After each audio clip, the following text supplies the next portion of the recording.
Between the stock market crashing, tariffs making everything more expensive, recession fears looming, and Trump being Trump, there is a lot going on right now. You need a financial plan to navigate it. Let's talk.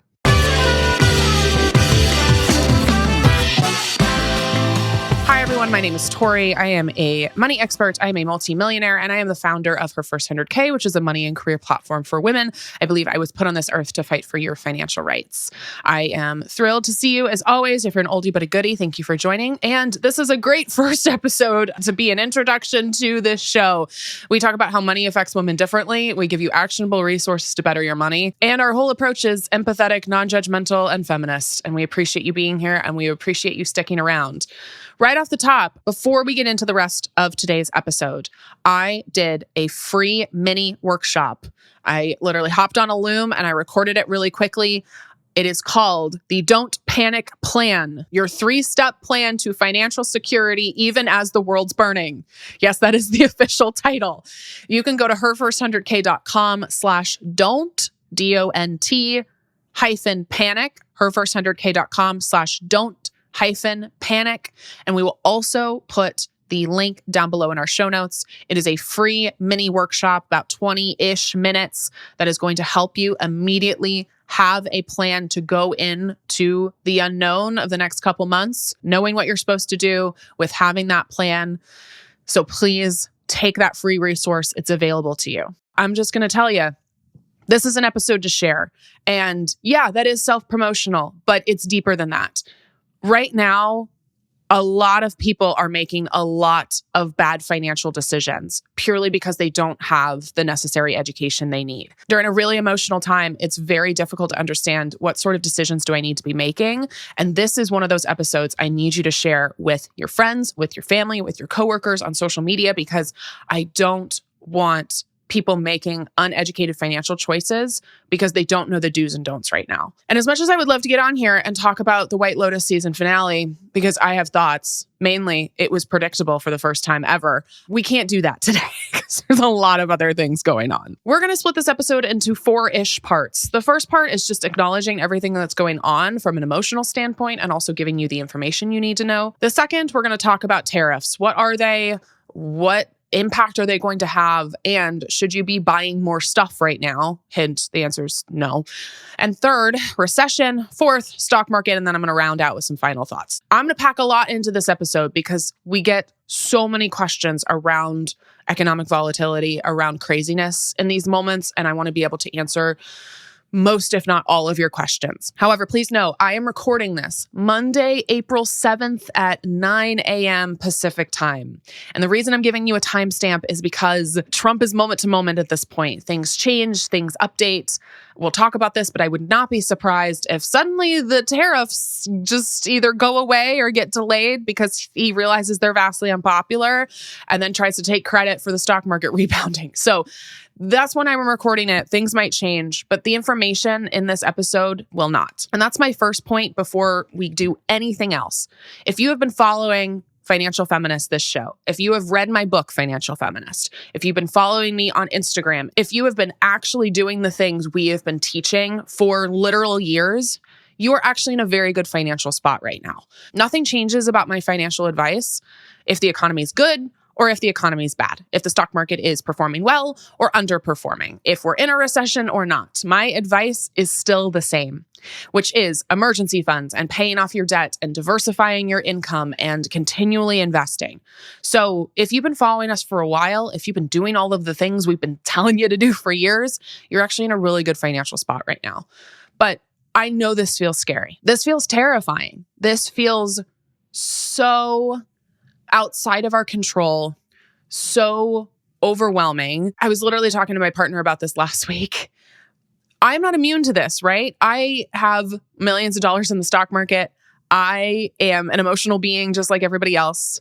And the thing I said to him is, it pisses me off so much that I can vote, I can protest, I can use my platform, I can do all of the quote unquote right things to get the people that I believe should be in power elected. And it still doesn't matter. My stock market gains are still going to disappear because we have stupidity in office and because we had people who voted for stupidity in office. This is democracy, I guess. It's just, unfortunately, when the person you don't want to get elected gets elected and he does everything he said he was going to do, tariffs are mentioned some 50 odd times in Project 2025. We all are impacted. That's the reality of this. So I know it feels scary. I know it feels overwhelming. I know it feels so frustrating. I'm just like so angry about it. I get it. And one of the reasons I'm so upset is this is 100% on Trump. We've had stock market crashes. We've had the stock market underperform in the past for various reasons, right? Housing crises, war, certain news events, right? 9/11, for example. But this is 100% Trump's fault. This is a self-imposed financial crisis because he has decided that tariffs are a good idea, even though they are vastly unpopular, even though they are going to mean everything, both for individual consumers as well as small businesses, gets way more expensive. So don't believe him when he tells you things like, oh, yeah, but the stock market's going to recover and it's a temporary setback. My man, this is your fault. This is your fault. And again, I would not be surprised if after we finish recording, who knows what day, he then decides to pause the tariffs or roll them back, and then the stock market rebounds, and then suddenly he is the savior. My not so conspiracy theory is that he's doing this in part so that all of his billionaire buddies get to cash in and the rest of us suffer. So there's a couple different things that are happening right now in 2025 compared to 2020 and even compared to 2008. So 2008, the financial crisis, the Great Recession, it was the craziness of the housing market plus the banks, right? 2020 was COVID. That was unforeseen. That was a global pandemic. 2025 is 100% Trump. 2025 is Trump's tariffs. That is the single reason that we are now in financial freefall. And my friend over at Under the Desk News, this is the quote that I need you to keep in mind. V said this morning, quote, "Instability makes a population easier to control. It exhausts people. There's a purpose to all of this, but it is not to bring manufacturing back to America." End quote. I mean, I can't say it better than that. Instability makes a population easier to control. That's what's happening right now. Oh, gosh. Like, I get so angry. We can keep this, it's fine. I'm just like, I'm just so upset because like, and this is what we talk about all the time on this show, where you can do all of the right things financially, right? You can do all of the correct things. And there's still 80% of the financial equation that is outside of your control. That is politicians making ridiculous decisions and racism and sexism and ableism and homophobia and lack of education and all of the rest of it. So just know if you're scared, if you're angry, I am right there with you. Here's what we need to keep in mind. And this is where I get on my soapbox. Please know, especially if you're new here, that this is dripping with empathy. This is dripping with empathy and understanding, but also a little bit of a wake-up call. If you have been ostriching your finances, bury your head in the sand, act like your problems don't exist, not looking at your money, not taking your personal finance education seriously, if you've been mindlessly spending and just thinking like, oh yeah, okay, I'll fix that later, or you've not been dialed in, this is the time. We don't have any more excuses. We have to take this shit seriously because we have to control what we can control. And I know that's not a lot right now. I know. But if you are the person that's been putting off your financial education, if you're the person who's saying, I'll get to that next week, I'll get to that next month, I'm too busy, girl, I need you to take this shit fucking seriously because this is the shit that protects us. This is the only shit that we have to protect us right now. This is the things we have to do. This is the contract of being a human under capitalism right now, is that you have to do the things that are in your control. That is your end of the bargain. And if you are so freaked out and so overwhelmed and so scared, I promise you that doing these financial steps we're going to talk about today, that we've been talking about forever on this show, is it going to make your fear go away entirely? No. But it's going to make you feel a hell of a lot better. And I cannot have you be collateral damage in another financial crisis. Because every single time there is a stock market crash, every single time there's a recession, every single time there is some economic volatility at a mass scale, women are the collateral damage. Women are the ones who suffer. And again, there's a lot outside our control. There's a lot of systemic reasons that's happening. But I need you to control the things you can control. I need this to be a wake-up call for you. I need you to start taking this shit seriously.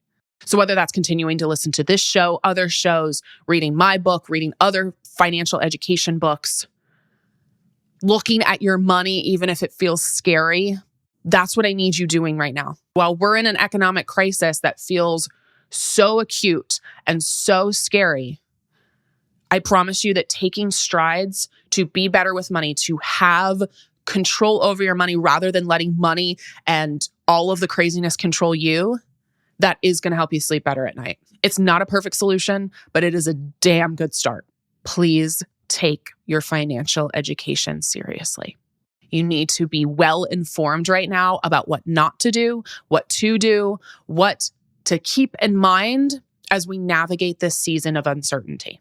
Before we get into the next part of the episode, I thought it'd be really helpful to bring in both a friend and also the person I run our business with, Karina Patel, who's our COO. Karina is almost 40 years old and I think offers a really great perspective of what this felt like in 2008, where she went wrong in terms of her own choices at that time financially, but also what you can learn from her and her experience. And I wanted to give like big sister vibes here as someone who is younger, who was, I think, 13 when 2008 happened. It was even helpful for me to hear her perspective. So we'll go ahead and drop that interview here. Hi, KPA. Appreciate you being here. Hello. So you came on last week when our team was having a fun little internal huddle about recession fears, about stock market fears. And you said a lot of really astute things, but you also are a little older than me. Do you mind saying how old you are? I am 39. Actually, I will be 40 in 2 weeks. Yeah, very exciting. Congratulations. So you have lived through 2008, and obviously I have lived through it too, but I was a baby. So I think every time there's talks of a recession or some sort of economic volatility, we have very short memories. It's very hard to remember what that felt like. So what do you remember about 2008? Okay. I was in grad school and already a broke college student. So finances, I had to be smart about finances, but what 21-year-old is smart about finances? I think what I remember was just everyone was panicking. Everyone was talking about recession. This is happening. There was panic. And when I say there was panic and all this noise, it was the adults around me. And yes, at 21, I was an adult, but also very much still in my bubble of I am still in school. My focus is getting through my thesis and getting to graduation. So not so much of the world around me. I remember my dad telling me, make sure that you put money into your savings, be smart about your spending. So what did that mean at 21? I was in grad school in Europe. So, I was spending weekends hopping on the train, going wherever the URL take me. That meant, okay, do I hop on a train and go travel this weekend? Or the week you pay rent, it was like, I'm going to have pasta and sauce this week or canned tuna and crackers this week because that is all I can afford this week. It was very much like there was a lot of noise. A lot of it I didn't understand, I would say like thoroughly, but I did know that everything kind of came to a standstill. People weren't hiring. I just remember the world coming to a standstill. I remember the chaos and the noise. A lot of it I didn't understand as a 21-year-old, but I did understand that things were becoming more expensive. I had to think through things and be like, do I want to spend? Do I not want to spend? And again, it wasn't like spending meaning, am I buying a house or am I paying a mortgage? No, it was, am I hopping on the train and going away for the weekend, or am I going out for drinks? Right, or do I go out for dinner, or do I cook at home? Those were my decisions back then as a student. But it was thinking about, okay, graduation is going to be coming up in X number of months. I need to be preparing and making connections and figuring out what am I going to do in terms of a job? In your younger 20s, the concept of long-term savings, long-term decisions is really hard to grasp. I think this is where like emotional spending comes in. I know you're right now, everyone is hearing, don't panic and just ride the wave. And this is a great time to invest. All valid advice. But, when you're in your 20s, you don't even know what that means. It's hard to think long term, especially with the world, the way things are happening right now. But truly, it was, I think, like tackling it a bit at a time. So for me, my goal was, okay, I got to make it to graduation. I got to finish my thesis. I got to get to graduation. I got to get a job. And it was rough looking for a job. No one was hiring. There were 31 people in my grad program. And I want to say almost all of us went back to jobs that we were in when we were in our undergrad. We went back into jobs that were sort of recession proof in a way, that like service industries or hospitality. Just, it was like, I need a job to pay the bills. And I will think about the career that I want after, but I just needed, I needed to be able to pay the bills because I was living off of savings at that point. And one of the things I would do differently, this is what the things I would do differently. I would not be so quick to just spend my savings. I had a great savings while I was in school. This is something that I had learned from my dad. But when the recession hit, when I graduated, I basically spent 2009 job hunting. And for 6 months, I just paid rent out of my savings. Now, I could have been smarter. I could have lived at home. I thought, no, I needed to be in the city. I want a career in. And the opportunities are going to come to me when I'm in a place when I'm surrounded by the work and opportunities. And now I think what I would have done differently is I would have stayed at home with my parents. I would have saved while working. And now with the world being remote opportunities, it looked differently back then. But now I think I would have, for anyone who's like, I've just graduated and I want to work in this industry, but the city I live in doesn't have this industry, stay at home. Live with your parents, live with a family member, live wherever rent is free or cheap, because if you're able, because you have to, I think, pad your savings, as you mentioned to the team last week. Focus on your emergency fund. That is so important because we don't know what companies are doing and how they're reacting. I think that's the first thing is if unfortunately someone does lose their job, that's the fund you're going to turn to. And knowing that you have that emergency savings, I can't even tell you what kind of relief it brings you. So I would say that, especially if things continue to go down and jobs are no longer as safe. I would also say don't panic sell. For anyone who has invested, don't panic sell your investments. Again, Tori, you said this to the team. You haven't lost anything because you haven't sold yet. So just, it's hard hearing the words, write it out, but it's so true. And last advice, I talked about emotional spending. If you can, and I know it's hard because I comfort eat, I comfort spend sometimes when I'm like, I need this and it'll make me feel better. And sometimes it does. Avoid making emotional decisions. I think my last thing too that I asked you last week, did it feel like the end of the world in 2008? It did, but it didn't. I think it did. It really, it was more like, it didn't feel like the end of the world. It felt defeating because I was applying for jobs over and over again. And I was like, okay, at some point it has to get better. I know that, but like, when am I going to get my break? When am I going to find that job? When am I going to start my career? I think I felt when the world was ending, quote unquote, it probably felt more fear around like the unknown about like with 9/11 and like the day it happened. That was very much like, oh no, what is happening? And like the things after. Yeah. Even with COVID, it was just the unknown. And that just scares everybody. It's the unknown. Yeah. But definitely not that the world was ending. It was just like, okay, we don't have a script for this. We don't know what's happening. And so what do we do? And now that, I've been seeing all the memes online and it's like for millennials who are now in their fourth recession, or 10th Their 12th unprecedented. unprecedented life event. Yeah. We just posted our own meme list last night. It's like, yeah, it's true. And I never want to come off unempathetic or just You don't. or cold or just not in touch, but it's like it's the world isn't ending and it is okay. And this is just another thing that we go through.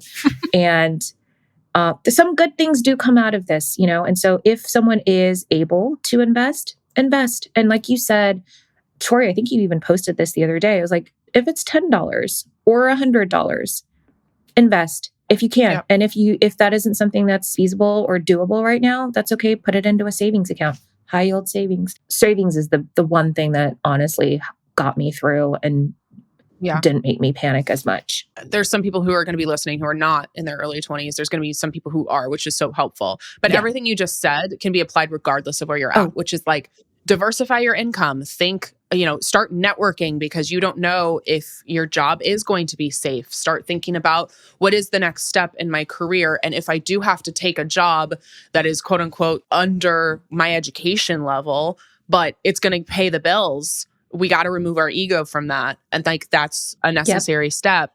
Protecting our savings, making sure that we're thinking strategically when we do spend money. And I think, again, I've seen the memes of like trying to save money because life is hard, but also trying to spend money because life is hard. It's like, that's the balance right now that we have to strike is understanding, yes, when we do spend money, it often makes us feel better, but is that the smartest financial choice right now? Sometimes yes, and sometimes no.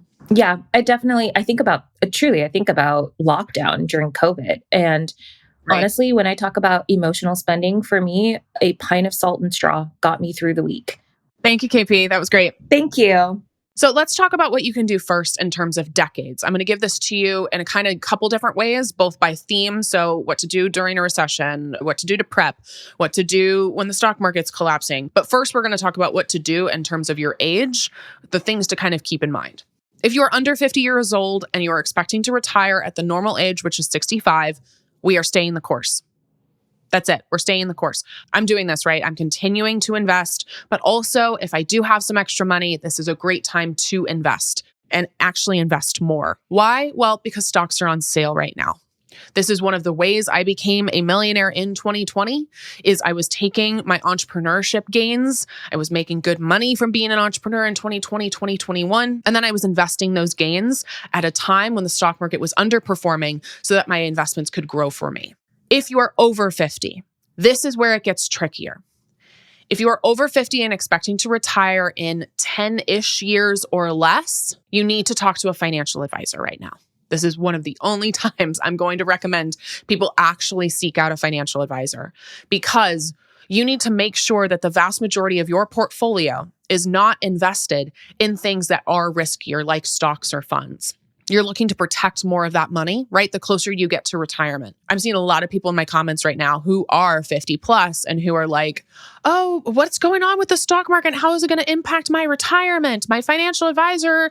If you have a financial advisor who is not making sure that you are slowly divesting from the market and putting your money in more secure investments like bonds or a CD ladder, get a new financial advisor because they are not doing their job very well. My dad, for example, my parents are in their early 60s, and they, for the past 10, 15 years, have slowly been taking some of their money out of the stock market. Not all of it. I think my dad, when I last talked to him a couple days ago, has about 40% of their money in the stock market still, which is even still pretty high, but he's more risk tolerant. But they've been slowly taking their money out and putting it in a CD ladder. And he literally told me, he goes, we have enough money to survive in cash / accessible investments like a CD ladder for the next 10 to 15 years, right? This is where, as the closer you get to retirement, you need to be thinking strategically about moving some of your money out of those riskier investments because you need to protect more of your money as you get closer to retirement. If you're going to talk to a financial advisor, which again, this is the case I recommend you should, you need to make sure there are two things. One, you need to make sure they're a fiduciary, meaning they're legally obligated to act in your own best interest. If they are not a fiduciary, I don't care who they are. I don't care if they're your cousin or your brother. You need to not work with them. The second thing is you need to make sure they charge you hourly, not a percentage rate. Make sure they're charging you hourly. So let's talk about tariffs. I was just on CNN this weekend, and the host of CNN asked me, should we be buying more stuff right now because things are about to get more expensive? And the answer I gave her is, I don't know. Now, that sounds like a stupid answer. That sounds like I'm not informed. No, we just don't know. We don't know how tariffs are going to directly impact everything except to make it more expensive. We all remember the toilet paper panic buy of 2020. Don't be that person. Don't be that person. Don't hoard and stockpile right now when everybody else needs stuff too. That is not you being a good villager. That is not you being aware of the people around you. Buy the stuff you were going to buy already. Do not panic buy. Do not do it. Okay? Do not allow tariffs and Trump to impact your financial decisions. If you were going to buy toilet paper already, great. Buy your toilet paper. If you were going to buy canned goods already, great. Buy them. But don't get in the habit of buying 6 of these things because you're scared when everybody else needs one too. Okay? And to those people asking, are iPhones going to get more expensive? Are these TVs going to get more expensive? Like, I've been seeing all of the news articles of people like wheeling their new flat screen TVs out of Costco. If you weren't planning on buying a flat screen TV already, don't fucking buy a flat screen TV. Yeah, you're getting kind of harsh, Tori, today. I'm sorry. I got to be real with you. If you are not going to buy the thing already, don't go panic buy it because you're worried about the price going up. It's not a sale if you go and buy the thing. Like, be smart with your money. Don't think, oh my gosh, the price of this thing's going to go up, so I need to buy it now, unless you were already going to buy it. If you have already been planning on buying an iPhone for a while and you truly need it, you need the new iPhone, yeah, maybe it's a time to buy it. Or maybe it's not. This is the time to make smart financial decisions, especially when it comes to your spending. And we're going to talk about this in a second, but you need to be increasing your savings right now. And one of the easiest ways to increase your savings is to decrease your spending. So do not panic buy things. Do not let the craziness of this tariffs moment impact the way that you spend your money. Make smart, educated financial choices that are backed in logic, not you freaking out. The last thing I'll say about tariffs, Trump's out here being like, China's going to pay for them. No, my man, that's not how tariffs work. Okay. So tariffs are not beneficial. They are not helpful for us as individuals. They are going to make things way more expensive if he truly does implement them. Again, I think, God, I hope he has a change of heart. And the second thing, I've been having a lot of conversations with business owner friends of mine. This is about to get a lot more expensive to be a small business owner. It's about to get a lot more expensive for small businesses, for women-owned businesses, for BIPOC and LGBTQ-owned businesses. So if you haven't started protesting Target, now is the time. If you haven't started thinking strategically about how you can vote with your dollars you do spend, now is the time. If you haven't left positive Yelp reviews and Google reviews at your favorite restaurants and your favorite brands, now's the time. Shit's about to get a lot harder for a lot of people, and it's going to be really hard to survive as a woman-owned business or a small business these next, call them months, call them years. So please be smart with your money, both in making smart financial decisions with your spending, but also thinking strategically about where your money can make the most impact. Let's talk about a recession. First of all, we're not in a recession yet. Again, recording this at 9 a.m. April 7th. We're knocking wood. We're not in a recession yet. I am not in the game of predicting recessions. 1, because nobody actually can. And 2, because that's not helpful for me to crystal ball it and try to tell you. However, it's not looking great. Okay. So I am preparing myself and our business for a recession you should be preparing yourself and your finances for a recession too. You should be prepping for a recession in April of 2025. You should be prepping for a recession in January of 2026. You should be prepping for a recession way back in every year. What I say does not change, right? We need to be prepping for financial emergencies, whether that's your own, like losing a job or somebody getting sick, but also the external emergencies too. So what I'm about to say, if you've been a listener to the show for a long time, shouldn't be news. This is why we do the work. This is why it's so important that you listen to financial education and financial media, because really good stuff, like our podcast, if I do say so myself, is going to give you this information, whether the sun is shining or it's pouring down rain outside. So, recession, here's what we're going to do. 1, we are going to save up our emergency fund. 3 months of living expenses at least. If you already have that 3 months emergency fund, now might be the time to increase it. Increase it to 4, 5, 6, even more than 6 if you can swing it. It's a good time to pad your emergency fund to increase the amount of cash you do have on hand. The second thing is, if you have not opened a high yield savings account, there is no excuses right now. There is no excuses. High yield savings accounts are just like everyday savings accounts, except they're going to earn you more in interest. And we need our emergency savings earning us as much money as possible. So your emergency fund needs to be in a high yield savings account. High yield savings accounts also achieve a really important goal, which is my second point in preparing for a recession. Diversify your income. Do everything you can to not just be reliant on one source of income, because if your job gets cut, if your hours get cut, if you get laid off, if something happens, you need to be able to sustain yourself should something happen. Now, side hustles are great. Getting an additional source of income through labor is fine, but I don't want you necessarily always having to work more for more money. This is where high yield savings accounts are so powerful. No, they're not at the crazy high interest rates we saw a couple years ago, but they are around 3% as opposed to about 0.3%, which is in your average savings account. That's a lot more money for you doing no additional labor, no additional work, not having to take out a second job. High yield savings accounts are a must at any time, but a requirement while we're preparing for financial volatility. To recap, an emergency fund, at least 3 months of living expenses, 2 in a high yield savings account. And thinking about ways you can diversify your income is so important right now. Let's talk about spending. Any discretionary spending that's currently happening, I'm not going to tell you to completely cut it, but I am going to tell you to cut it temporarily if you do not have your emergency fund. I know, usually I am like fun, cool mom who's like, yeah, we can spend money on the things we love and also save money. However, we are preparing for a financial crisis. We are preparing for economic volatility. And I need you temporarily, if you do not have emergency savings, to cut the things that you're spending discretionary money on so you can save that money instead. This is temporary, but if you do not have that emergency fund, you're going to be in a world of financial hurt.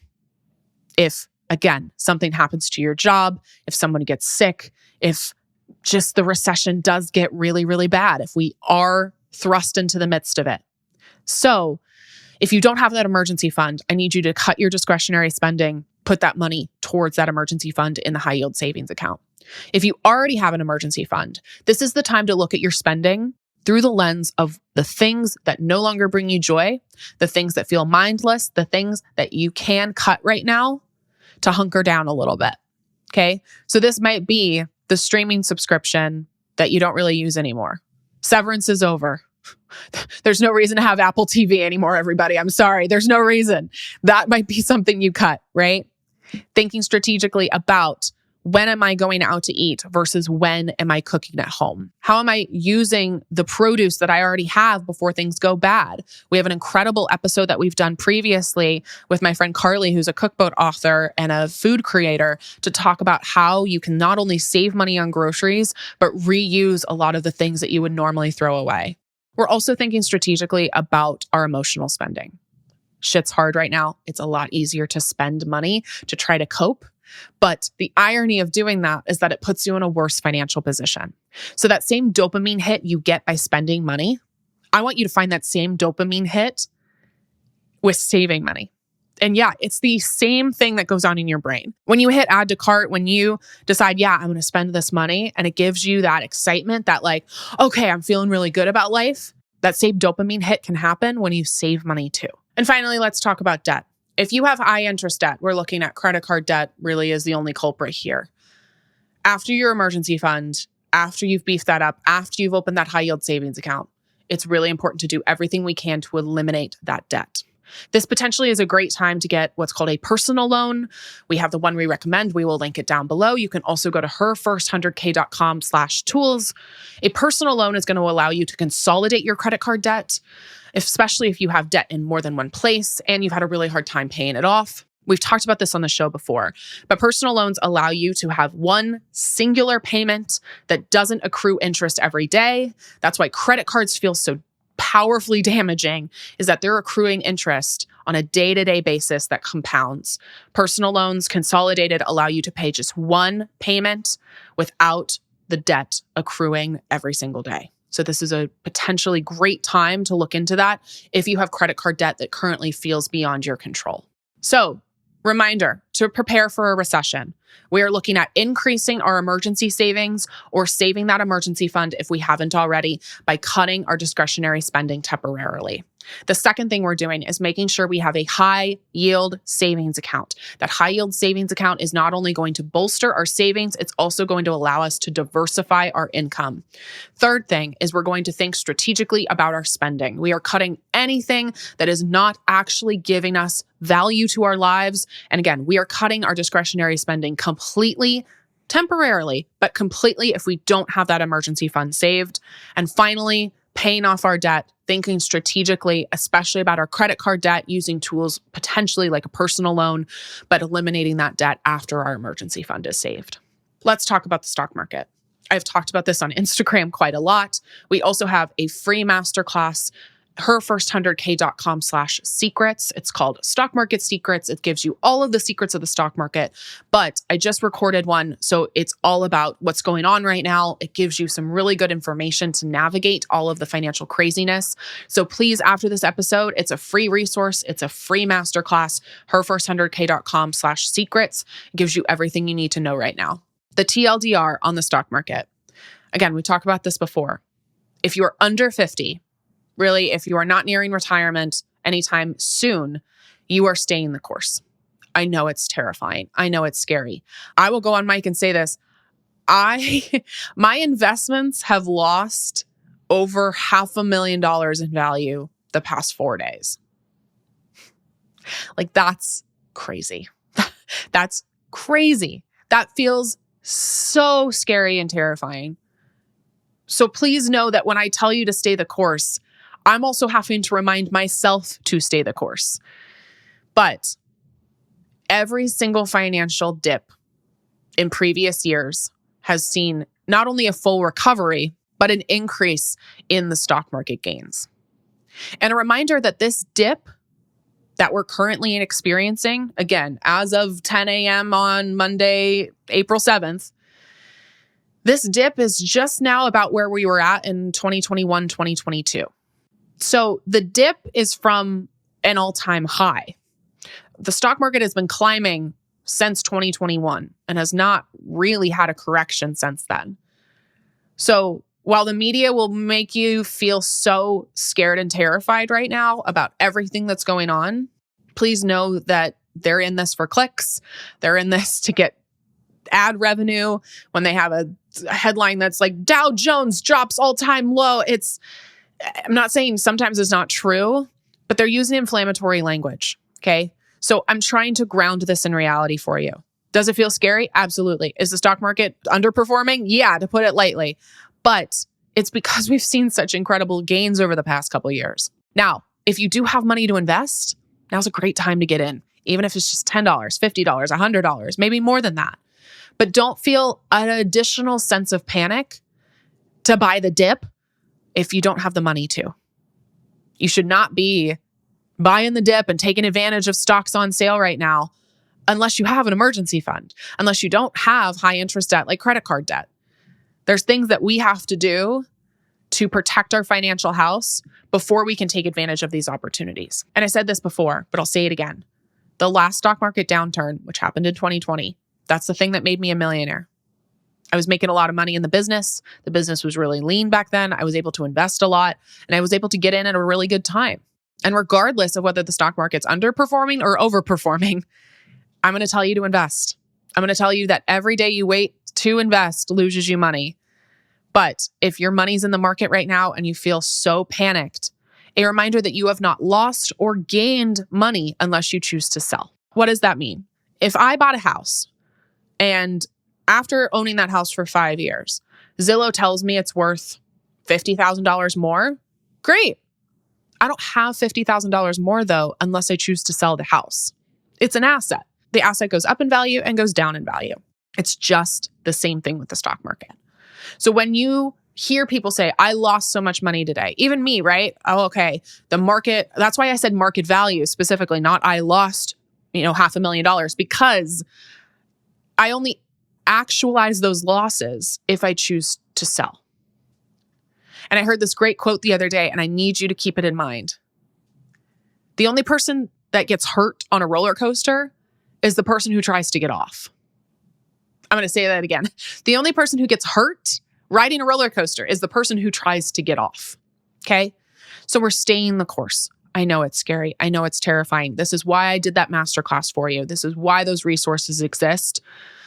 But the TLDR, we're staying in it, even if it feels terrifying. We got so many questions for our incredible community over on Instagram. We are over on Instagram at Financial Feminist Podcast if you want to be featured in an upcoming episode. I'm going to do these in kind of a rapid fire. I'm investing in my 401k for the match, but should I keep investing beyond that? Yes. Assuming you are under 50, we're going to keep investing 100%. Should I start investing in non-US funds? We teach this in Stock Market School, which is my incredible program that teaches you how to navigate the stock market. Great time to join, by the way. But the answer is, yeah. If you want a diversified investment portfolio, which is what smart investors do, you want to think strategically about investing, not potentially just in United States-based investments, but outside. This is what I do. This is what many successful investors do to help mitigate your risk. However, I will say, this is the impact of the United States is that Trump can say the word tariff and every stock market in every country is impacted. So just keep that in mind. What questions should I be asking my financial advisor?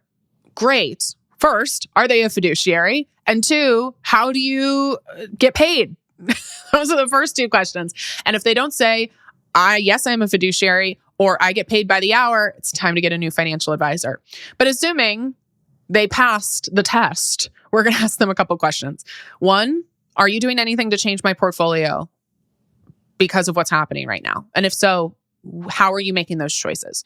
The second thing is, especially again, if you're over 50, how are you protecting my retirement as I get closer and closer to that day? And the third thing is, how are you making sure my investments are diversified for the long term? Again, most people don't need a financial advisor. You need to be in something like Stock Market School, getting education. You need to be listening to this show. You can manage your own investments. But if you're getting closer and closer to retirement, this is a great time to meet with somebody, even if it's just one time. Should I stockpile? No, we covered it. But stockpile your investments, stockpile your savings. That's a great time to do that. But do not stockpile toilet paper. Do not stockpile necessities that other people need. Don't be that person. Best case scenario. I love this question. Honestly, right now, I think the best case scenario, and I do think it's truly pretty likely, is for Trump to come out and be like, just kidding, everybody. Just kidding. We're not doing tariffs, or we're going to put a 90-day pause on them because everybody's really mad at me. I wouldn't be surprised if that's the case. That is the best case scenario right now. And then I think the market will recover. If that doesn't happen, things are probably about to get pretty ugly. You said you made millions in the last recession. How? Well, first of all, 2020 was like a recession light. We had tastes of a recession. It wasn't a full-blown thing. We haven't had a true recession since 2008. So frankly, we are long overdue. Recessions typically happen every 8-ish years. The fact that we have not had a true one, I have to do the math. What? God. 18, 15 years? How long is that? Why can't I do 2025 minus 2008? It's 17 years. That's a long time. Okay. So it's a normal economic event. Doesn't mean it doesn't hurt. It doesn't mean it's not scary. It's a normal economic event. But like I said before, I was well posed to take advantage of it. And you can be well posed to take advantage of it too. And finally, the doomsday question. Okay. I'm going to spend a little bit more time talking about this one because we're getting a lot of variations of it. But Tori, this truly is unprecedented. You're talking about 2008, you're talking about 2020, but Trump wasn't in charge then. And he wants to do all this crazy shit and the world is going to end and the system's not going to exist. And what if we can't recover from this? And what happens now? Please know that I say this with a boatload of empathy as always. A lot of people ask these questions as a way to like kick the can down the road, as a way to advocate responsibility for their own money. So if you're the person who's asking this question as a way to opt out, and I want you to get really honest with yourself, okay? I want you to get really honest with yourself. Are you asking the panic doomsday question as a way to not really learn anything about money? Or as a way to make sure that you don't have to look at your credit card spending? Politely, you don't get to ask this question if you don't have an emergency fund. You don't get to really consider this question if you haven't done every single thing that you possibly can to make sure that if it is worst case scenario, you have done everything in your power to protect yourself. This is what I see a lot. And again, I sound harsher in this episode, and I know, but it's because I need you to wake up. I need you to take this shit seriously. Like, I need you to take ownership over the stuff you can control because that's frankly all we have right now. There's a lot of shit outside of our control. So the one semblance of true control we do have is our own spending, some of our own savings, and our own financial education and choices. So if you are doing well, this is just different and oh my God, and it's panic and the system's going to break as a way for you to not take your own responsibility, we're not going to do that. Now, if you are the person who has done all of the quote unquote right things and still has a little bit of fear, that's natural. I'm in the same boat with you, girl. Like, I have done everything right financially and it feels a little scary right now. It feels unprecedented. I don't know. Again, it makes me sound like I don't know what I'm talking about, but I would rather do this than blow smoke up your ass. Like, I don't know. If the system truly ceases to exist and Donald Trump becomes master dictator, I don't know what happens. None of us know what happens. But the thing that I cling to is that every unprecedented event felt unprecedented while they were in it. World War I, the entire world was at war with each other. Terrifying. World War II, we did it again. That had to feel terrifying. The Cuban Missile Crisis, Y2K, 9/11, 2008, COVID. All of these things felt like the end of the world. Vietnam, forgot about Vietnam.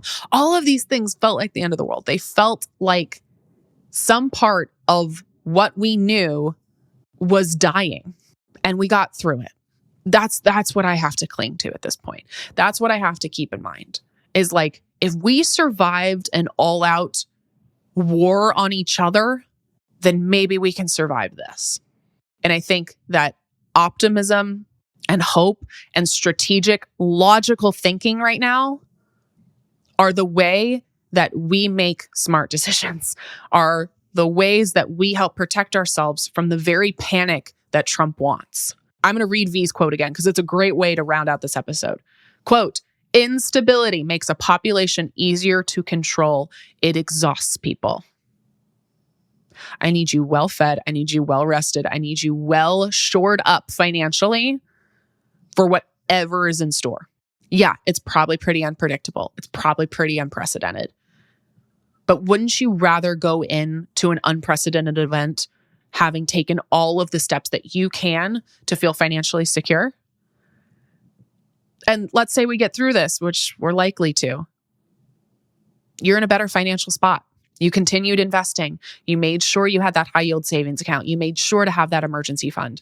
All of these things are crucially important any day but especially today. And finally, I mentioned this resource off the top, but I recorded this mini little workshop for you to answer all of your questions and to give you a plan to prepare. It's going to be very similar to this, but if you want direct access to me, if you want me talking to you and reassuring you and giving you a pep talk, you're going to go to herfirst100k.com/don't, DONT -panic.